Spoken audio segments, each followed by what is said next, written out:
बाबा नीम करौली की दिव्यता का क्षेत्र अंतहीन है।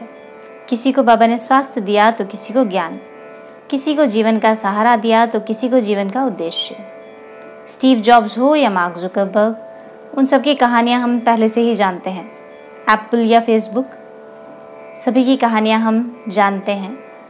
महाराज की दिव्यता से पूरे ही मानव समाज का, पूरी मानव जाति का कल्याण हुआ है, हम सब जानते हैं। इसी तरह से महाराज जी ने एक महामारी, उसका उन्मूलन करने के लिए भी राह दिखाई। उसकी कहानी आज मैं आपके साथ शेयर करती हूँ। प्रणाम, मैं हूँ सोनिया शर्मा और आप हैं एंशिएंट विजडम चैनल पर और आपके भीतर बैठे परमात्मा को मैं प्रणाम करती हूँ। एक बार की बात है, एक इंटर्न जिसने डॉक्टरेट किया था अमेरिका में, वो और उसकी पत्नी अपनी पूरी मंडली के साथ भारत आए, भारत का भ्रमण करने के लिए। ये वो समय है 1960 के दशक का समय, जब हिप्पीज़ आते हैं भारत में, कुछ घूमते फिरते हैं, खाते पीते हैं, कुछ ड्रग्स लेते हैं, कुछ किसी और चीज़ में फंसते हैं, अपने देश वापस चले जाते हैं। लेकिन इनमें से कुछ ऐसे सौभाग्यशाली लोग थे जिन्होंने भारत के अध्यात्म को छुआ और भारत के अध्यात्म ने इनके जीवन को पूरी तरह से बदल कर रख दिया। और सबसे ज़्यादा सौभाग्यशाली तो वो लोग थे जो बाबा नीम करौली के संपर्क में आ गए। ऐसी ही एक दंपत्ति थे, डॉक्टर लैरी और उनकी पत्नी। डॉक्टर लैरी और उनकी पत्नी अपने मंडली के साथ भारत आई थी और भारत में सबसे पहले बस उन्होंने भारत में कदम रखा ही था कि उन्हें अपने पुराने मित्र रामदास जी से मिलने का सौभाग्य मिला। रामदास जी रिचर्ड एल्पर्ट हुआ करते थे, जो कि महाराज जी से, बाबा जी से मिलने के बाद रामदास हो गए। उनका मन, उनका प्राण, उनकी आत्मा पूरी तरह से सनातनी हो गई। भारत आते ही डॉक्टर लैरी और उनकी पत्नी रामदास जी से मिले। रामदास जी उस समय अपनी पुस्तक, जो कि उनकी पुस्तक है बी हियर नाउ, उसका पहला प्रूफ उनके पास था उस समय। और जैसे ही ये लोग आपस में मिले तो महाराज रामदास जी ने अपनी जो पुस्तक थी वो इनको पहला प्रूफ इन लोगों को दे दिया, इनकी पूरी मंडली को दे दिया। तो ये जहाँ पर जा रहे थे, पूरी मंडली जिस बस में बैठकर जा रहे थे, उसमें इन्होंने हर किसी ने थोड़ा थोड़ा पोर्शन उस किताब में से पढ़ा। इन सबको इतना तो पता चल ही गया था कि रामदास जी एक ऐसे गुरु के बारे में बात करते हैं जो कि हिमालय पर रहते हैं, जो कि बहुत चमत्कारी हैं, जो कि राह दिखाते हैं, जो कि मार्गदर्शक होते हैं, जो कि जीवन ही बदल देते हैं। इन लोगों को इतना तो पता चल गया। अब डॉक्टर लैरी की पत्नी ने निश्चय किया कि इन महाराज जी को मिलना ही पड़ेगा, इनको ढूंढना ही पड़ेगा। लेकिन इनकी मंडली में से एक जो अमेरिका से ही इनके साथ आए थे, एक मित्र, उनकी तबीयत थोड़ी गड़बड़ हो गई। तो कुछ दिनों बाद डॉक्टर लैरी ने ये निश्चय किया कि वो अपने मित्र के साथ अमेरिका वापस चले जाएंगे और उनकी पत्नी ने निश्चय किया कि हिमालय में जाकर वो महाराज जी के पास, गुरु जी के पास रहेंगी। तो डॉक्टर लैरी चले गए अमेरिका और उनकी पत्नी चली गई कैंची धाम महाराज जी के पास। ये समय डॉक्टर लैरी के लिए बड़ा कठिन था, क्योंकि वो जानते नहीं थे उनकी पत्नी सकुशल हैं या नहीं, वो कहीं किसी परेशानी में तो नहीं है, वो किसी तरह के ऐसे लोगों में तो नहीं फंस गई हैं जहाँ पर उन्हें नहीं होना चाहिए। कुछ समय गुजरा, महाराज जी ने विदेशी जो उनके भक्त थे उन्हें एक एक करके देश छोड़कर अपने अपने घर जाने के लिए कहा। उन्होंने कहा कि अभी ये समय ठीक नहीं है यहाँ पर रहने के लिए, आप लोग अपने अपने घर जाइए। इसी तरह से डॉक्टर लैरी की पत्नी को भी कहा गया कि भाई आप भी अपने घर जाएं। लेकिन महाराज जी ने उनसे कहा कि इस बार जब आओ तो डॉक्टर को साथ लेकर आना। डॉक्टर लैरी और गिरिजा जी दोबारा भारत आ गए और जैसे ही गिरिजा जी भारत आई, नीम करौली बाबा के आश्रम पहुँची कैंची धाम, तो वहाँ पहुंचकर उन्हें लगा कि जैसे अपने घर वापस आ गई हैं उन्हें, क्योंकि वहाँ के सब तौर तरीके आते थे, सब पूजा पाठ क्या हो रहा था सब जानती थी और महाराज जी को भी जानती थी अच्छी तरह से। वो वहाँ पर रम गई। लेकिन डॉक्टर लैरी को ये जगह बड़ी अजीब लगती थी। यहाँ पर अजीब अजीब से विग्रहों की पूजा की जा रही थी। सब लोग महाराज जी के पैर छूते थे। डॉक्टर लैरी को महाराज जी के पैर छूना बहुत ख़राब लगता था। उन्हें लगता था कि ये कोई तरीका नहीं है किसी इंसान को भगवान की तरह पूजा जाना, ये अच्छा नहीं है, ये ख़राब चीज़ है और उन्हें बड़ा ख़राब लग रहा था यहाँ पर रहना। डॉक्टर लैरी ने अपनी पत्नी से कहा कि भाई मैं तो जा रहा हूँ अमेरिका वापस, तुम्हें यहाँ रहना है तो रहो। तो गिरिजा जी ने कहा कि ठीक है, आप चले जाइए, अगर आपकी इच्छा नहीं है यहाँ पर रहने की, पर मैं तो यहीं पर रहूँगी महाराज जी के पास। तो डॉक्टर लैरी जिस दिन जाने वाले थे उसके पहले दिन नैनीताल के जो ताल हैं, जो झील हैं, वहाँ पर गए और वहाँ पर वो सैर करने के लिए गए। उन्होंने बोटिंग करनी शुरू की। बोटिंग करते करते उनके मन में ये बात आई कि वो यूँ समझिए कि वो प्रार्थना करना भूल ही गए थे। बचपन में तो प्रार्थना किया करते थे, लेकिन बड़े होने पर वो बिल्कुल भूल गए थे कि प्रार्थना कैसे की जाती है। लेकिन उस समय झील में पोर्ट पर सैर करते करते उन्होंने भगवान से प्रार्थना की कि ये जो कुछ भी है, अच्छा है या बुरा है, सही है या गलत है, जो कुछ भी है मुझे संकेत कर दीजिए कि मुझे क्या करना है, उसी के अकॉर्डिंग मैं फिर आगे का काम करूं। क्योंकि उन्हें समझ नहीं आ रहा था यहाँ पर रहना चाहिए कि नहीं रहना चाहिए, यहाँ से चले जाना चाहिए, अपनी पत्नी को छोड़ना चाहिए यहाँ पर कि नहीं, क्योंकि हो सकता है वो किसी ऐसे कल्ट में फंस गई हों जहाँ से लोग उन्हें किसी तरह से उनका फ़ायदा उठाया जा रहा हो या उन्हें बहलाया जा रहा हो। तो वो बहुत कंफ्यूज थे, बहुत परेशान थे कि क्या करना चाहिए या नहीं। ऐसा करते करते उन्होंने बोटिंग की, सैर की, झील की। अगले सुबह जब वो तैयार हुए तो उनकी पत्नी गिरिजा जी ने कहा कि भाई आप जा तो रहे हैं, एक बार ऐसा कीजिए, गुरुजी से मिल लीजिए। उन्होंने कहा ठीक है, मैं गुरुजी से मिल लेता हूँ। तो जैसे ही वो महाराज जी के पास मिलने के लिए आए तो उनके तख्त के पास बैठ गए। उन्होंने देखा कि लोगों ने वहाँ पर फूलों और फलों से तख्त के ऊपर राम लिखा हुआ है, यानी कि एक एक फल, एक एक फूल जोड़कर राम लिखा हुआ है। बीच में जो म बना रहा है राम, वहाँ पर से एक सेब लुढ़क कर डॉक्टर लैरी की तरफ आता है और उनके पास ही गिर जाता है। डॉक्टर लैरी को लगता है कि भगवान का नाम अधूरा हो रहा है, तो उन्होंने सेब उठाने की कोशिश की। उन्हें लगा कि सेब उठाकर वापस रख दिया जाए जिससे नाम पूरा हो। उन्होंने जैसे ही सेब उठाने के लिए अपना हाथ आगे बढ़ाया, महाराज जी अचानक से अपने रूम से बाहर निकले और उनके हाथ पर अपना पैर रख दिया। इस समय डॉक्टर लैरी को लगा कि जैसे कोई 1000 पाउंड का वज़न उनके हाथ पर रख दिया गया हो और वो किसी भी तरह से अपना हाथ महाराज जी के पैर के नीचे से निकाल नहीं पा रहे थे। जो चीज़ उन्हें सबसे ज़्यादा ख़राब लगती थी, किसी के भी पैर छूना उन्हें सबसे ज़्यादा ख़राब लगते थे, और इस समय वो महाराज जी के पैर ही छू रहे थे। महाराज जी ने उनके हाथ को अपने पैर के नीचे दबाए हुए ही पूछा, तुम कल यहाँ नहीं थे, तुम कल कहाँ थे? ओह हाँ, तुम तो कल सैर करने गए थे झील पर। तुम वहाँ क्या कर रहे थे? तुम तैर रहे थे? नहीं नहीं, तुम भगवान से बात कर रहे थे, भगवान से कुछ मांग रहे थे, तुम एक निशान मांग रहे थे। बाबा ने सब कुछ हिंदी में कहा, बस एक शब्द लेक इंग्लिश में कहा। लेक को सुनकर डॉक्टर लैरी को लगा कि बाबा जी जानते हैं कि मैं कहाँ था।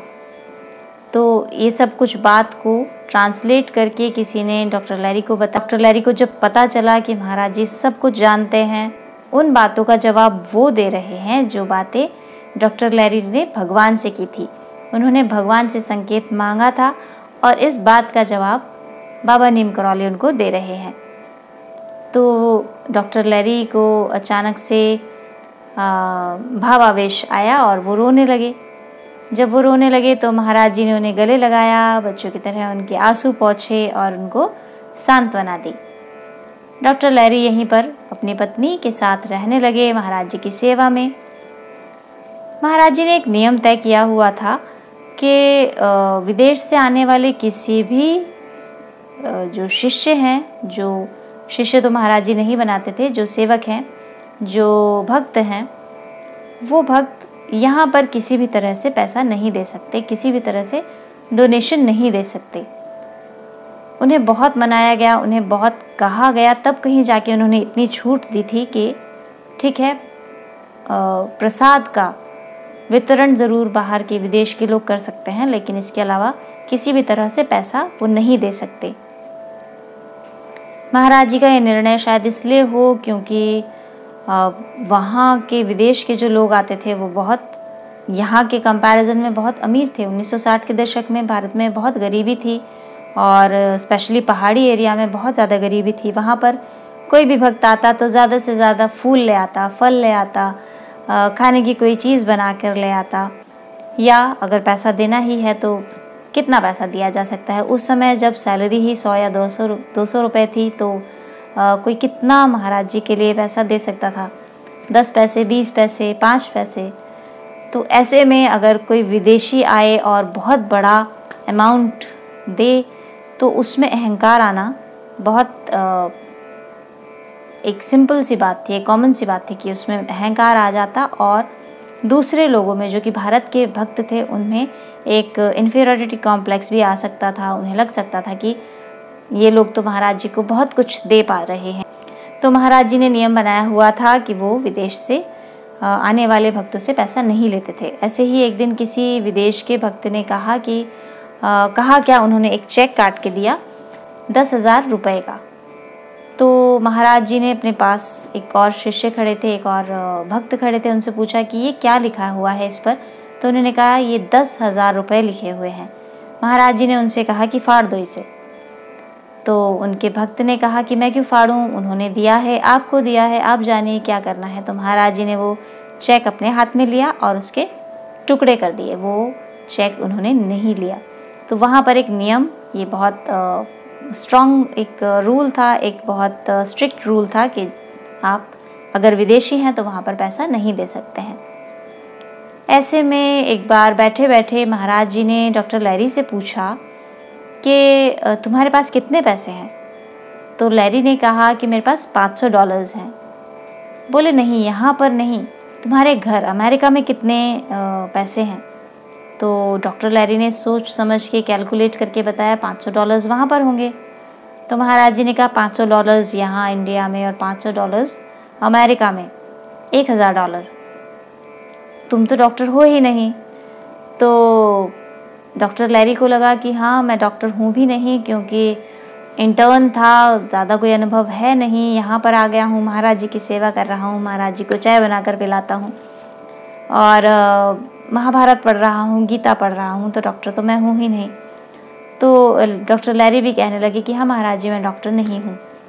कभी कभी हंसते खिलखिलाते महाराज जी कहते कि भाई मेरे सर में बड़ा दर्द हो रहा है, डॉक्टर अमेरिका को बुलाओ, डॉक्टर अमेरिका से दवाई लो, डॉक्टर अमेरिका मेरे लिए कोई दवाई लाओ। तो डॉक्टर लैरी ज़्यादा से ज़्यादा कोई एस्पिरिन या कोई बाम उनके हाथ में रख देते।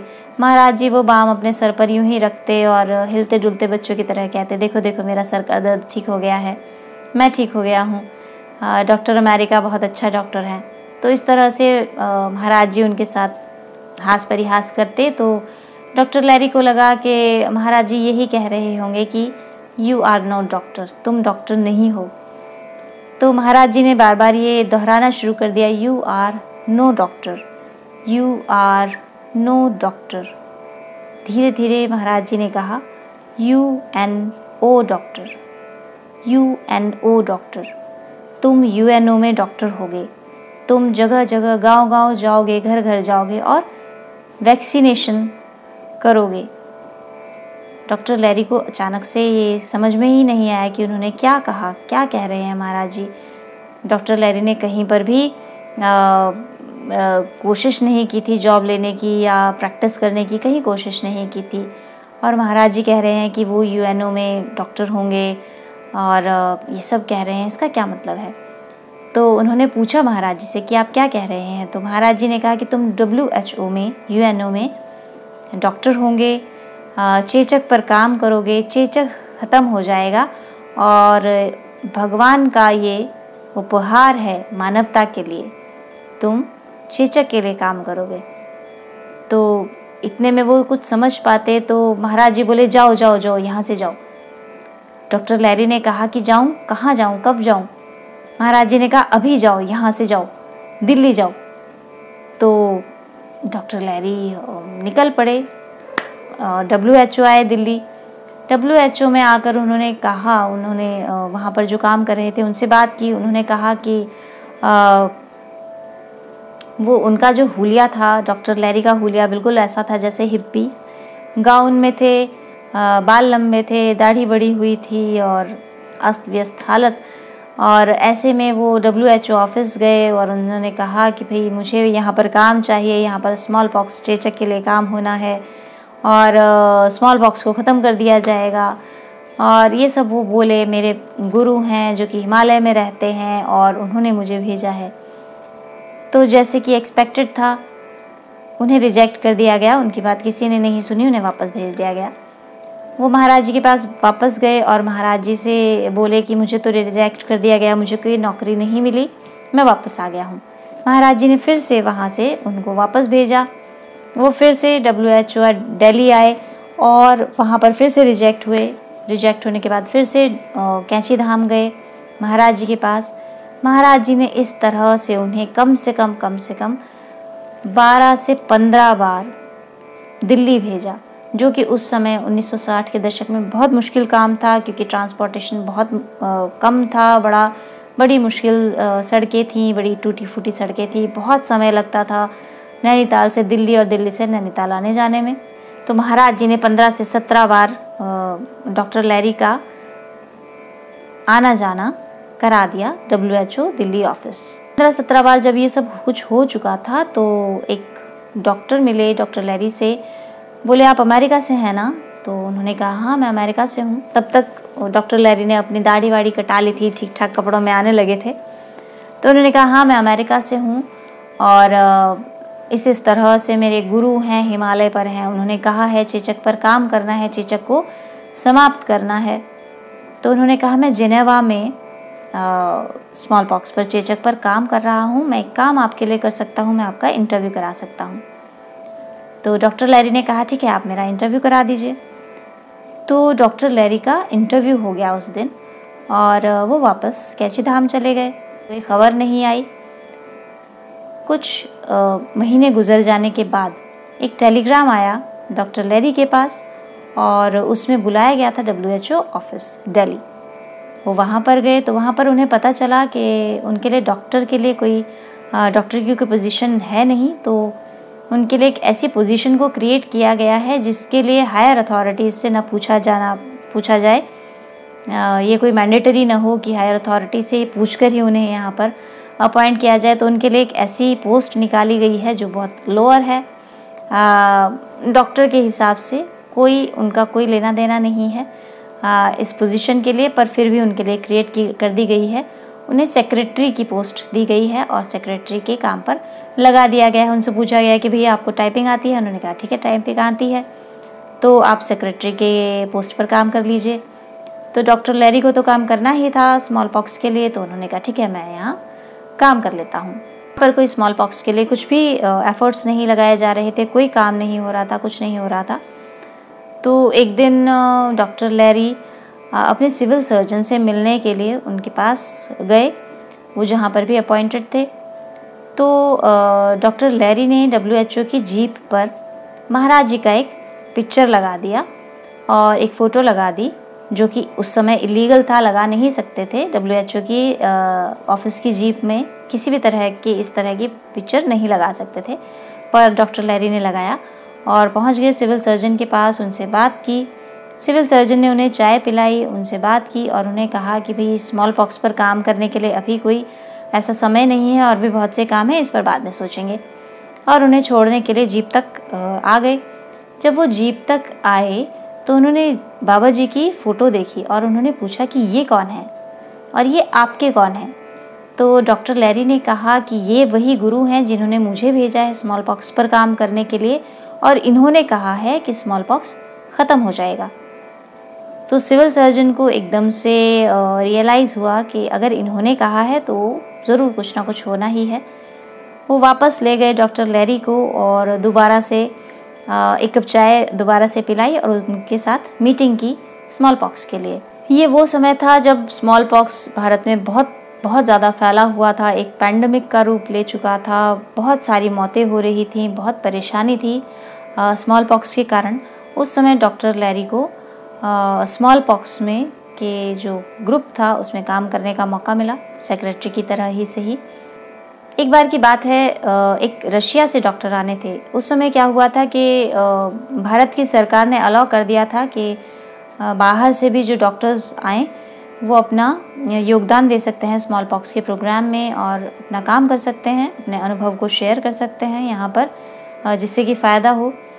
तो एक रशिया से डॉक्टर आने थे जो कि नहीं आए और उनकी जगह पर जो WHO ऑफिस के जो ऑफिसर्स थे उन्होंने सोचा कि लैरी भी तो डॉक्टर ही है, इनको भेज देते हैं।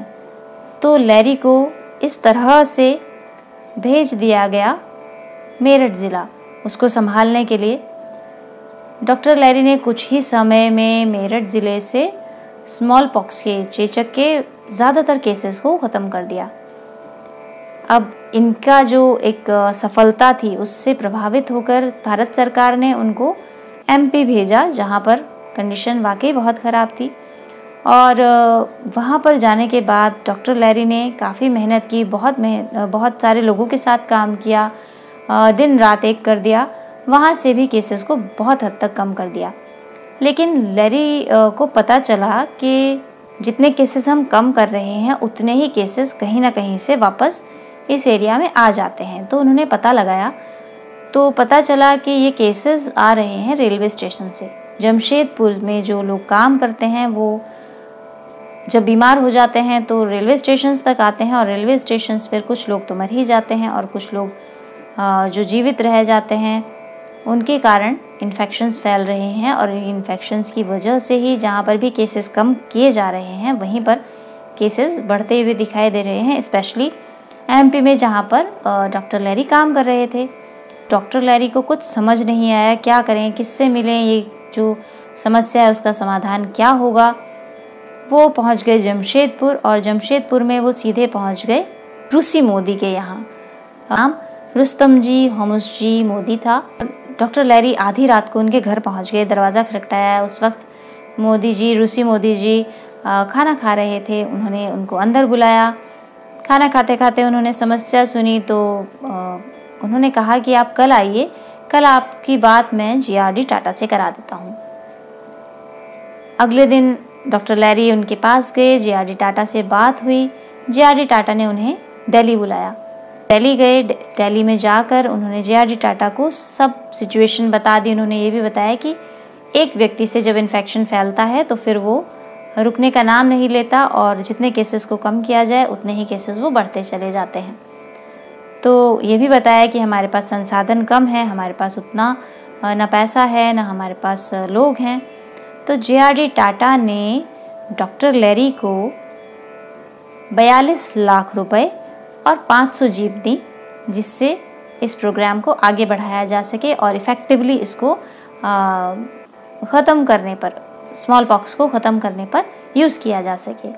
इतने संसाधनों के साथ, इतने पैसे के साथ अगले 3-4 महीनों में ही डॉक्टर लैरी ने उस एरिया से स्मॉल पॉक्स को ख़त्म कर दिया। धीरे धीरे ये जो बीमारी थी, ये जो महामारी थी, पूरे हिंदुस्तान से ख़त्म हो गई।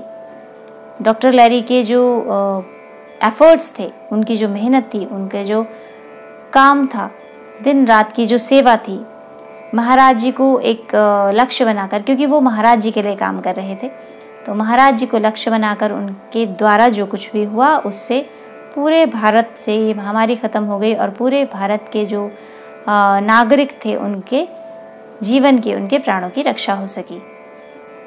उस समय महामारी पर बहुत बड़े स्तर पर काम हुआ। जब डॉक्टर लैरी अपने अनुभव के बारे में बताते हैं तो कहते हैं कि हम विदेश से थे तो हमें ज़्यादा तवज्जो दी जाती है काम करने की, जो हमने काम किया उसकी, जबकि वहाँ पर जो रहने वाले लोग थे, जो इतना डेडिकेशन उन्होंने इस काम को दिया, इस काम में अपने जीवन को ही लगा दिया।